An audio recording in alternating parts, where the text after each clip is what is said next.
Do you want the kind of sex life that is full of ecstasy and leaves both you and your partner feeling fulfilled and bonded? It is possible. It is. Welcome to my series on biblical sexuality. If you haven't already watched part 1, I would suggest you jump over there since it lays the foundation for this entire series. We all want a great sex life, but yet it is one of the most common topics that are thought about in a marriage. It doesn't have to be that way for you. So long as you follow the 5 keys to a great sex life that me and my husband Jason are going to share with you guys today. And stay tuned for number 4. It's arguably the most important one. Let's dive in. The first key to a great sex life is to fill one another's love banks up. This is a topic that Colette and I learned through a past book that we read called His Needs and Her Needs. Part of it for Colette and I, as we've noticed, as we fill each other's love banks up and we fall deeper in love with one another, it's easier to be sexually driven or connected in that way versus when one bank is depleted. And I'm honestly the exact same way.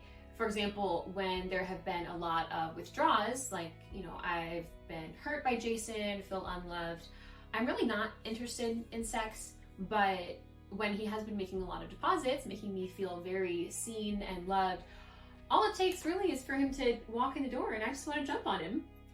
And the thing is that this concept of love banks starts the moment that you meet someone, when you start learning their needs and how to fill them. It's the whole basis of romance and why you fall in love with your partner. So while it's true that this concept of filling each other's love bank is true when it comes to our sex life, it's a key to building any strong marriage.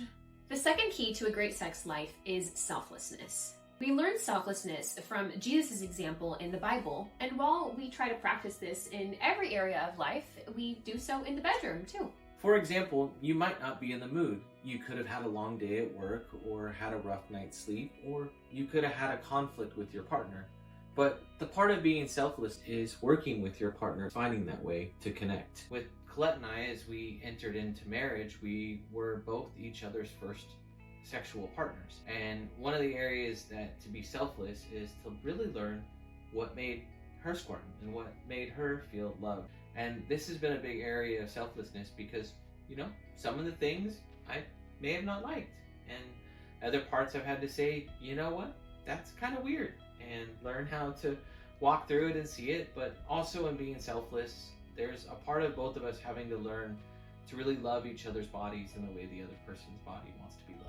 And one more thing on learning each other's preferences is it changes. Moment to moment, day by day, decade to decade, our needs and desires are going to change. And we just try to be really flexible to that so that I can focus on meeting your needs as they change over time. The third key of a great sex life is to have community support around you. And this starts even before marriage.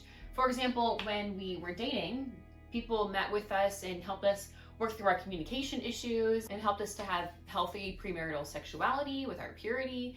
And then something really special that our community did was right before we got married, a bunch of men met with Jason and a bunch of women met with me, and I had a lingerie shower, and all the women shared one by one their advice for me for our wedding night and how to kind of kick off our sex life on a really healthy foot. And then the men who met with Jason shared with him similar type of advice. Yep, they walked through expectations to, as being intimate the first time with a sexual partner, it can lead to a lot of fears or concerns. And one of the things that having a great community support not only gave great advice, but also how to help make the moment special. Mm-hmm. And to not have it be like this huge grandiose thing, but to know that it is special. That's something that God created between man and wife.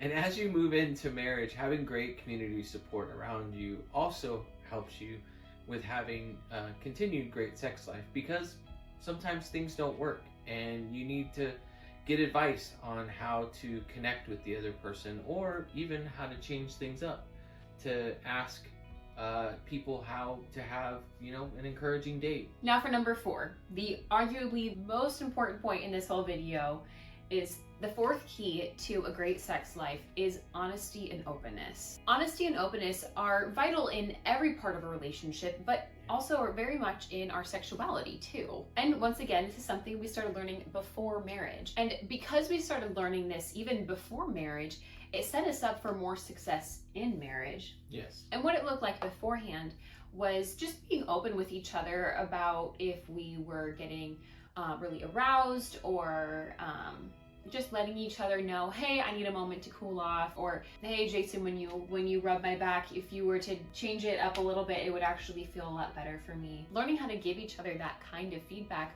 of what feels good, what doesn't feel good, even just in non-sexual affection before marriage, carried over perfectly into bedroom, and learning with each other how to communicate what felt good and didn't feel good when it came to our sex life. And while we were open and honest with each other before marriage about maybe things that we needed each other to change to not struggle with our purity, we kept out any kind of like explicit details before marriage, since we saved sex for our wedding night, and we instead shared those things with me, with the women in my life, Jason with the men in his life. Yeah. And as we transitioned into marriage, it created a new person for me to meet and know.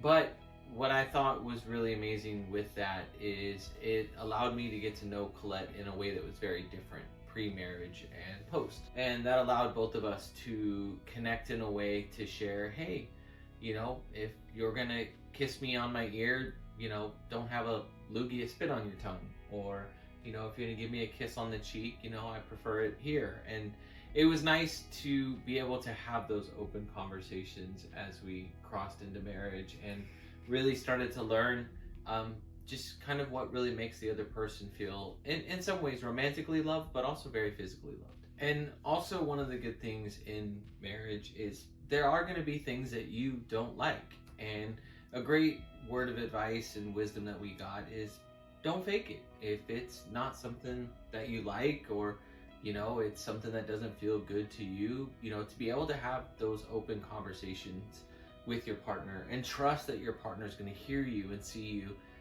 that's something that you don't like. And it's better to be honest and open versus to faking something that you don't like. Another thing with honesty and openness, as we've learned about each other, I tend to be better at voicing my needs and preferences. Jason is on his learning process of that. And so how I've partnered with him through those moments is I'll help draw him out. For example, I'll ask him, hey, what am I doing that's working well? What am I doing that is not working well? What do you want me to keep doing or maybe do less of? And then just be patient with his processing and allow him time to reflect and be able to respond to me. And I like to ask both what's working and not working, because the positive feedback is just as important, if not more so, than sharing what isn't working. And I know that Jason needs to know that he's doing a good job in every area of life. So I try to make sure I give a lot of positive feedback. The fifth and final point to having a great sex life is to have fun. And one of those ways that Colette and I get to have fun is we get to be open-minded. We get to try new things, to learn about one another, to make memories. Ultimately, you know, there are things that we've done that just make you laugh. You know, even kissing makes funny noises, and it's just a way to be silly and laugh. I think another big part of having fun is just normalizing the bumps. Not letting them rock your world, just saying, hey, you know, here's an opportunity where we get to partner better together, and if a fart happens, and you can just laugh about it and keep, you know, move on. And if there is a ton of conflict around your sex life, I would encourage you to talk to your partner, talk to even a marriage counselor, talk to your community support, sometimes even a doctor if that's relevant. And this is the part of really encouraging you guys to take a look at your life and as you walk together with your partner or your partner to be, and take a look at how these 5 points will really help you walk through your journey. The cool thing about these 5 tips for a great sex life is they overlap with everything that you would do to build a strong marriage. And honestly, all of these you can start doing even before you're married. You know, we started all of these in dating, engagement, and so that when we got in the bedroom, it was just kind of a natural progression. Yeah, and this natural progression is something that you'll see as you walk through your relationship, from the first time that you meet someone that you may only be open to a certain level, to when you are in a long-term committed relationship. And that's for where Colette and I have seen all of these 5 different key points throughout our relationship and our walk with one another grow as we've continued to get to know each other better each and every day. God, thank you for sex. Thank you for our sexuality.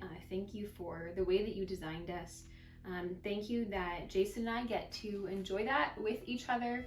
And every couple who's watching this gets to enjoy that with each other, or any singles with their future spouse. I pray that these 5 tips that we've shared, that we can, not only we can continue to try to live these out as best as we can, but for anyone who's listening as well, that they can have a fantastic sex life, the type of sex life that you have designed for them. And it's beautiful. It's in your son's name I pray. Amen. Thank you so much for joining us.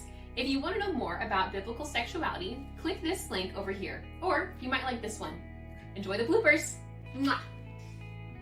I'm not red at all. These are the wonderful lights around. Stop it! I'm not answering that. That's recording.